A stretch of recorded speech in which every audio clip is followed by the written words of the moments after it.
Welcome to History with Herodotus, where we delve into the fascinating stories of the past. Today, we embark on a thrilling journey through one of the most pivotal conflicts in American history, the War of 1812. Over the next few episodes, we'll explore the complex web of events that led to this war, the dramatic battles that unfolded, and the lasting impact it had on the young American nation. In this first episode, Rising Tensions, we find ourselves in the early 19th century, a time of great upheaval in Europe and the Americas. The Napoleonic Wars were raging across the continent, with Napoleon's armies clashing against various European powers. As the wars intensified, both the British and French navies began to disregard American neutrality, seizing ships and cargo that belonged to the United States. This blatant disregard for American sovereignty sparked outrage among the population. One notable example of this disregard was the seizure of the American ship, the Essex, by the British Navy in 1805. The Essex was carrying a cargo of flour, wine, and other goods to the French port of Bordeaux when it was intercepted by the British warship HMS Experiment. The British claimed that the cargo was destined for Napoleon's army, and therefore, it was subject to seizure under the British orders in council. However, the American captain, William Bainbridge, protested that his ship was on a legitimate trading mission and that the cargo belonged to American merchants. As tensions escalated, the impressment of American sailors by the British Navy became an increasingly contentious issue. The British claimed that these sailors were actually British subjects who had deserted their ships, but in reality, many were native-born Americans. The practice was not only a violation of American rights, but also a stark reminder of the country's lack of control over its own borders. For instance, in 1807, the British warship HMS Leopard fired on the American warship USS Chesapeake, killing and wounding several crew members, and then proceeded to impress 4 sailors. This incident sent shockwaves throughout the nation, fueling anti-British sentiment.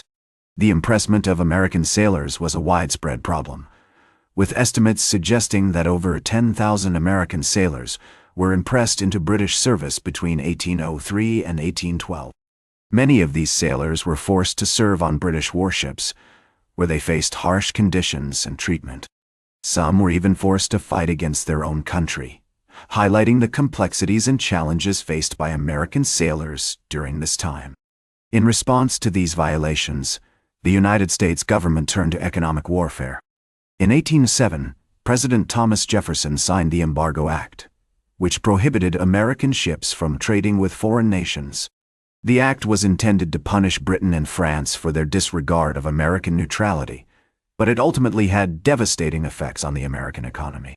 The embargo led to widespread unemployment, particularly in ports such as New York and Boston, where trade had been a major source of income. As the economic situation continued to deteriorate, the government was forced to reconsider its approach. In 1809, Congress replaced the Embargo Act with the Non-Intercourse Act, which allowed trade with all nations except Britain and France. While this new act provided some relief for American merchants, it failed to address the underlying issues that had led to the embargo in the first place. Meanwhile, on the western frontier, a different kind of tension was brewing. Native American tribes, led by the charismatic Shawnee leader Tecumseh, were resisting American expansion into their lands. Tecumseh's Confederacy, as it came to be known, was a loose alliance of tribes that sought to protect their territories and way of life from the encroaching American settlers. The Confederacy posed a significant challenge to American authority, particularly in the Northwest Territory, where the U.S. government had been attempting to assert its control. In 1808, Tecumseh met with Governor William Henry Harrison of Indiana Territory, demanding that the Americans cease their expansion into Native American lands. When Harrison refused, Tecumseh vowed to resist American encroachment by any means necessary. This marked the beginning of a long and bloody conflict between the United States government and Native American tribes on the western frontier. As we can see, the years leading up to the War of 1812 were marked by rising tensions on multiple fronts. The disregard for American neutrality by European powers, the impressment of American sailors, and the economic hardships caused by the embargo all contributed to a sense of frustration and anger among the American people. Meanwhile, the resistance of Native American tribes on the western frontier added another layer of complexity to an already volatile situation. That's all for today. Join us next time on History with Herodotus as we continue our series on the War of 1812, with Episode 2, The Decision for War.